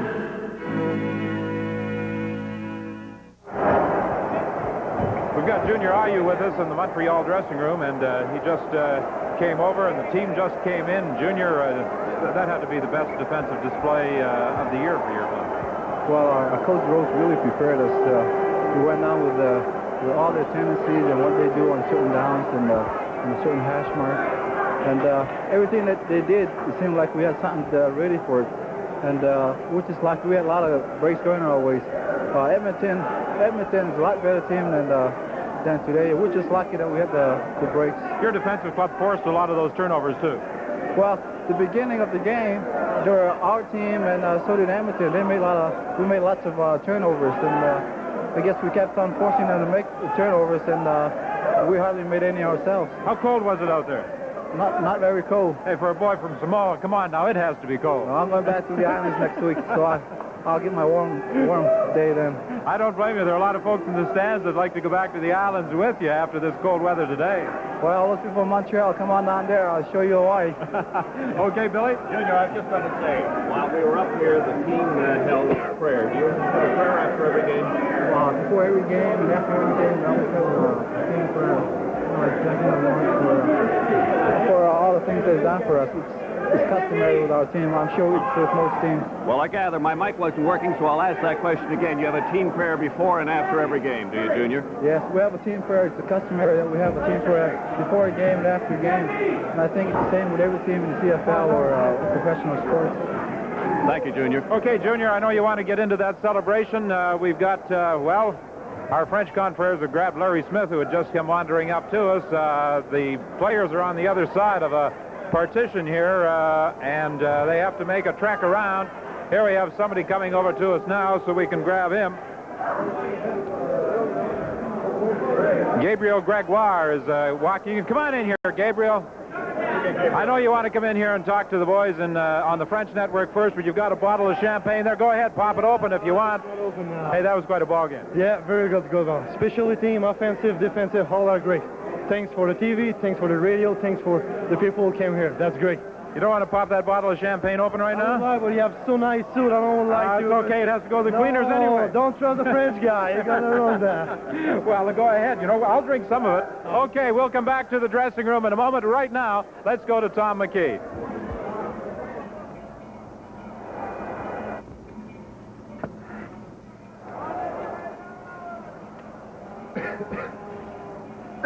Eh bien, lors des 3 prochaines minutes, nous rendrons hommage à 3 joueurs qui se sont distingués lors du match de cet après-midi. Now, our post-game awards presentation. The first 2 awards will go to the best defensive and offensive players of today's game. And it will be Labatt's awards. First, to the best defensive player. Tout d'abord, le meilleur joueur défensif lors du match de cet après-midi, qui est le plaqueur des Alouettes de Montréal, Glenn Weir. The best defensive player, Glenn Weir. Monsieur Fernand Loranger, vice-président de la brasserie Labatt, présentera le prix. Mr. Fernand Loranger, vice president from Labatt, will present the award to Glenn. On behalf of Labatt, it's a pleasure to offer you a car. Thank you very much. Au nom de much. Labatt, ça me fait plaisir de vous offrir une Buick. Thank you very much. Now, the outstanding offensive player of today's encounter. Maintenant, le joueur par excellence à l'attaque aujourd'hui, toujours dans le camp des Alouettes de Montréal, from the Montreal Alouettes, Sonny Wade. On behalf of Labatt, I'm glad to offer you an Oldsmobile. Thank you Au very nom much. de Labatt, ça me fait plaisir de vous offrir un Oldsmobile. Very nice, thank you. Et nous avons un autre trophée à présenter. Now, the third award will go to the outstanding Canadian player of today's game. Et le prix sera présenté par M. Ed Ogden, qui est vice-président de CPR. The award will be presented by Mr. Ed Ogden, vice president from CPR. And the award goes to Montreal's Don Sweet. Et le trophée va à Don Sweet des Alouettes de Montréal. M. Ogden fera la présentation. Don, let me give you the congratulations of Canadian Pacific for winning this award. It was just a great game today. I was wondering whose records you're going to beat next time. Let's just hope we're in it. Thanks very much. The Dick Suderman Memorial Trophy. Okay, thank you. All the best to you, and a trip anywhere that you want to go on Canadian Pacific Airlines system. That's great. Thanks very, very much. So, congratulations, gentlemen, for a fine game. Merci beaucoup, messieurs, et félicitations une fois de plus pour cet excellent match que vous nous avez livré.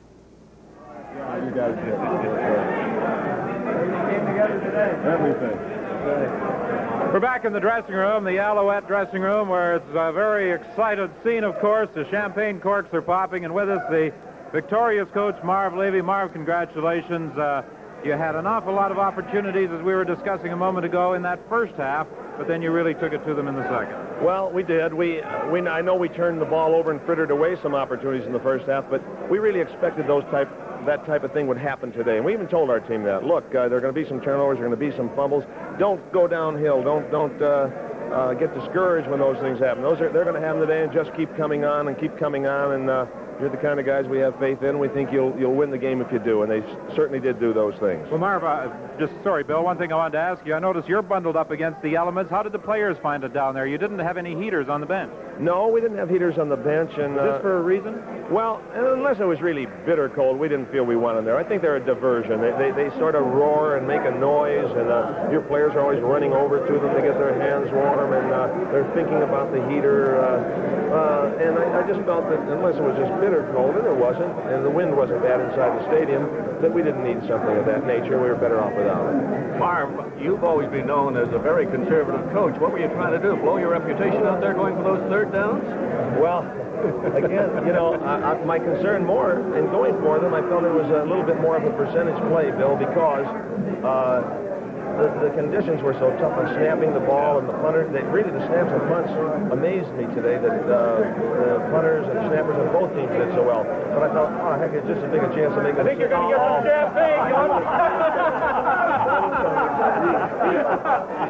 A sneak move by Ray Watford as he came up from behind. Okay. I tell you, that offensive line did a pretty good job for you, and your kicking units were fantastic. Yes, our offensive line has come together in the last several weeks, and it's the same guys. They just kept plugging, and they got better, and after we had the midseason slump, and we regained Sonny after the injury he had Sonny did a lot with a short pass game to help that offensive line feel, heck, we can protect this long, and then it began to build from there. And our kicking units, I'm really proud of them. We try so hard to drum at our players that kicking game. I don't just mean our kickers. We know our kickers are good players and around the league, but I mean the guys that cover and the guys that return and our field goal rush units. Oh, I'm proud of our kicking team. Marv, I know you'd like to get some of that champagne out of the bottle instead of over the head, and I know you're very proud of a fellow over with Tom McKee, the defensive star of the game, Glenn Weir. Well, Glenn, we got to ask you this question. That is, in weather such as this, are you favored as a defensive player or what? Well, I think maybe the defense has a little edge in icy conditions like this. It's harder for the quarterbacks to get back and plant and throw, and harder for receivers to get downfield. So probably, on this type of field, we had the advantage. All right. We thought you had, as a matter of fact, a touchdown cooking there. You don't touch the ball that often, do you? Although you've had a pretty good year this year. Oh, I used to be an old fullback. Take a look here. Take a look here. Oh, all right. You're in there somewhere. There it is. I went 20 yards backwards. The boys are all shoving me here. All right, keep going backwards. I was going to back in like Johnny Rogers. Nobody remembers that name today. You know that? No. Glenn, they're going to be happy in Dorchester, Ontario tonight, aren't they? Oh, I bet you. There's some of the boys out here tonight. Congratulations. It was really a great effort on your part. We're going to talk to some of the other award winners in just a moment. This is Grey Cup 77. We'll continue in a moment.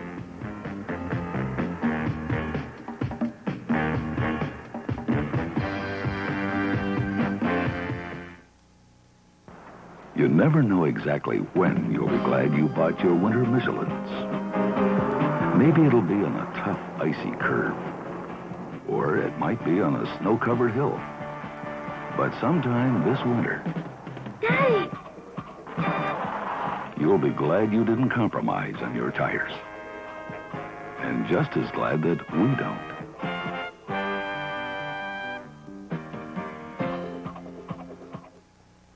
The Weller Instant Heat Gun, ready for use in a matter of seconds. Its built-in light means pinpoint accuracy to give you a perfect solder joint. Its dual heat control means you can handle the delicate jobs and the heavy jobs. And with accessory tips, the Weller gun helps out all around the home. Weller, from the Cooper Tool Group, We make once-in-a-lifetime tools. Sonny Wade and Don Sweet. Don, I don't know what I can say to you. You kicked the dickens out of that ball. Well, I guess it's just a lucky break the way our defense played, basically, and Sonny moved the ball so well. We kept Dave Cutler out of his range, enabling us to get a lot of shorter field goals, and, of course, I guess they all add up just the same as touchdowns. Well, they certainly do. There's no doubt about that. But this was a football game between two teams, but also between two big kickers. Did you feel that pressure as well? Cutler against Sweet. I did, I guess, because the games that we've played them through the years and through exhibition, it's come that way. But there's two guys that have done a super job, and the guy standing beside me, Sonny Way, just kicked the heck out of that ball. Just did a great job for us today. Now, listen, go back a couple of years. It makes up for that one in Calgary, doesn't it? Well, I don't look at it that way. That's sport. You know, I mean, you never look behind. You've always got to look ahead. That's professionalism, and I believe that's the way we should look at sport. Well, you mentioned the guy beside you. Let's talk to Sonny. What were your thoughts as we came down here to the ball? First of all, let's go back to yesterday. Do you think the game would ever be played when you looked at all that snow? Oh, well, sure. We came out here and we practiced yesterday morning. They had some people working on the field already, so, I knew they were going to be prepared to at least have the field in some type of playable condition. No disrespect to you, but I just can't believe you threw the ball as well as you did under these conditions. Well, it did make it pretty tough a couple times. They put, I think, some type of chemical solution down on the field to help with the ice situation that was on the field, but anytime the ball would touch that, it would make it just as slippery as it could be, just like a slime sort of. And, even a couple of times the center was so slippery, the center couldn't even bring the ball up, out from the field, just that short distance to get it to me. Did you have anything particularly on your hands that would help you in a situation like that? No, not really. Sometimes you get a dry ball that was, was good to throw, and other times it would be wet and slippery. So it's kind of a guessing game. We thought we were watching two different football games, the first half and the second half. Did you feel the same? Well, I felt like first half we moved the ball real well. We just didn't take advantage of our scoring opportunities. And, like I said, with the field conditions, we had a few fumbles. I remember we fumbled down on the 1 yard line when we should have had a score right there. And we were in scoring position several times and just came away with no points. Well, I tell you, this has been some kind of a year for you, hasn't it? It looked a little gloomy there for a while. Yeah, for sure it did. First of the year, but that, like Don was saying, that's sports. That's the way things. You're going to have to ride the waves a little bit, and just hope you get your opportunity and try to make the best of it when it comes along. You seem to be one of the best clutch players we've ever seen. You have that reputation. Well, only thing I can say is purely coincidental. I'd like to be, like I said before, be assured I was going to play a good game every time it was a big game, but, I felt like, our whole team today played like Grey Cup champions. We went out there, our defense played real well. We covered on our special teams, got some good punt returns from Harrison Rhino, and our offensive line did a tremendous job of blocking, and, that it takes everybody to be a winner, and everybody did their share today. Just one last question. Do you remember that first Grey Cup back in Toronto? Pretty bad weather conditions then, too. Well, actually, the weather wasn't as bad as the field. The field, yeah. They'd had some fresh sod that they just put down, I guess, a week or two before, and it hadn't taken root yet, so we were slipping and sliding out there that day, too. Well, the weather might have been very cold here in Montreal today, but Sonny Wade and the Montreal Alouettes were red hot. Congratulations again. Thanks, Tom. You're watching Grey Cup 77. We'll continue in just a moment.